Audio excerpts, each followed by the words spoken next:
Hello my friends, happy Easter. Hope you're all hoeing into the Easter eggs. I know it's not Easter Sunday yet technically, but that shouldn't stop you. Personally, I've been on the Easter eggs for the last month or so, and I don't have a single regret. Today we are doing a tag created by Ms. Reads a Lot called the Let's Get Outside with Books tag. As you can see, we're inside. Probably could have gone outside to film this actually, in hindsight. It's a beautiful autumn day out there, but nah, I've got neighbours. So, I'm going to get right into these questions. Question 1. What is one of your favourite books that is about or set in the outdoors? Unfortunately, my real answer isn't really anything to do with the real outdoors. I kind of had to go a little bit broader with this question, and it led me to thinking about stories I've read that are kind of within the fantasy genre and about quests through different lands and things like that. And I've landed on The Hobbit. This is a bit of a nasty old copy of it. It cost $1.60 back in the day. I think it was my mum's. Smells like a real old book, but it's about what's on the inside, and it's an iconic story that deserves to be mentioned. Might be a bit of a cop-out for this question, but we are forcing it to fit into the category of favourite book set in the outdoors. I mean, technically Bilbo and the crew spend a lot of time on foot traipsing through Middle-earth off to see Smaug, and this is an important question because it's got the word favourite in it, so we need to be careful, and I'm comfortable with The Hobbit falling into the favourites category. Other honourable mentions for this category go to Where the Crawdads Sing and Holes. Do we remember Holes? That's a really good one actually, because they are outside digging for the majority of the story. No thanks to Stanley's no good rotten pig stealing great-great-grandfather. Okay, question 2. Do you have a hobby or skill that you keep attempting even if you're not particularly good at it? Running.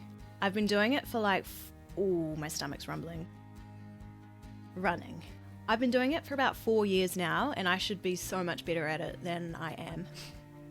It's probably all the hot cross buns. So I run 3 times a week, but I still have to walk an unacceptable amount of times in every run. And it's like, hang on, it's literally been 4 years, how can I still not run the whole way? There's only so much you can blame on asthma.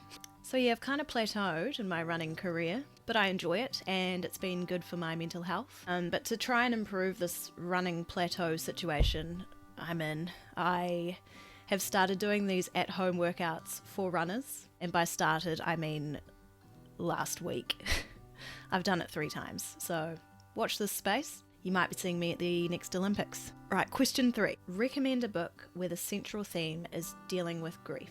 After You by Jojo Moyes.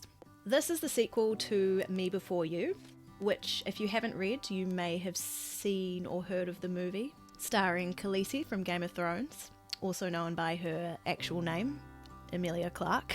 I don't typically seek out stories about grief, so I don't have a huge repertoire to choose from for this question. I read this book because I really enjoyed the first one and I loved the main character Lou, so I wanted to know what happened to her. And because it's a sequel, I don't really want to give anything away. But I did really enjoy this book, even though it contained some parts that were dealing with content that I found a little bit frustrating, but I think that just comes along with books that deal with grief and that have main characters that are going through a really tough stage in their lives. So, yes, quite good. When I picked out this book for this video, I found the most beautiful bookmark ever in it, and I was like, oh my god, I'm gonna show it in the video, and this was yesterday and I've lost the bookmark. I literally can't find it anywhere. So annoying. Right, next we have question 4, as you might have expected, which is, does the idea of living off the grid or away from civilization appeal to you? I think it would definitely be good for me to gain some survival skills and try and live off the land for a while, be at one with the land, but I think I'd be pretty terrible at it. It's not something I'd do by choice, and I wouldn't last. I'd be ordering Uber Eats on the first night. But I have always really liked the idea of living semi-rural in a house, like yeah. And it's actually quite easily done in a lot of towns in New Zealand. You can live like 10 to 15 minutes drive away from the centre of town, and it looks, feels and sounds like you're in the middle of the country, which would be nice. I like the quiet, but I also like to be close to the action. Question 5. What is a book with a really interesting friendship? We've got another Jojo Moyes, this time The Giver of Stars. So this is about a travelling library which is run by a group of women, and they travel around on horseback and deliver books to people who live really remotely in the areas surrounding Kentucky. And it's based on a program that was introduced by Eleanor Roosevelt in the 1930s, apparently.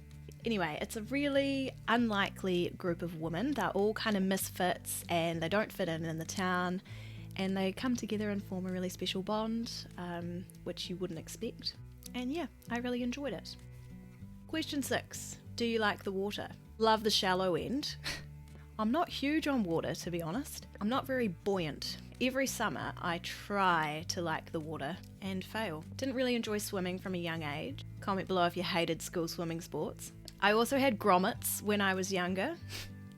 I wasn't profoundly deaf or anything, I just was hard of hearing. Like a pensioner in a 5-year-old's body. Mum would be like, turn the TV down. But the worst part about it is that while you have grommets, you can't get any water in your ears, and you can't just like whip them out to go swimming because they're surgically in there.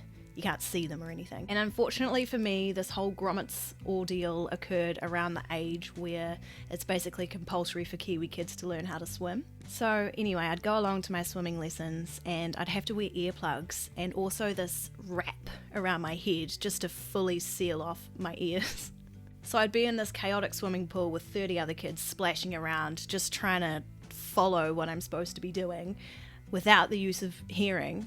Don't even get me started on when my goggles would fog up. Kids would be pointing at my head being like, what's that? And I'd be like, huh? Nah, I'd be cool. I'd be like, it's a head wrap. Swim along. And yeah, 9 times out of 10, after a swimming lesson, I'd get an ear infection anyway. So that was my start with water. But I like showers and stuff. Question 7. What is my favourite survival story? The first book that came to mind was The Paris Architect.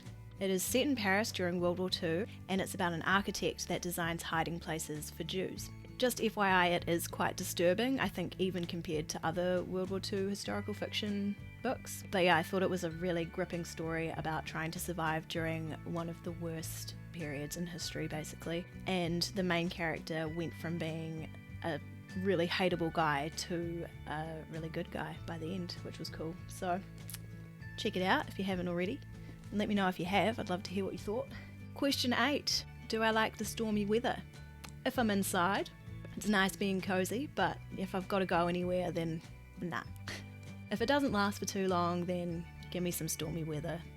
And that is it. So I am going to be tagging Michelle's Library, Literally Low, Teacup the Storyteller, Rosie Cockshut, Burner's Bookish Adventures, and Percy Does Everything. And if anyone else wants to get amongst, please do. This is a really fun tag. I've left a link to all the channels I've tagged in the description box. You should go and check out their videos if you haven't already. They are awesome channels and you will not be disappointed. Anyway, that is all from me. Thank you so much for watching, and I will see you next time. Bye!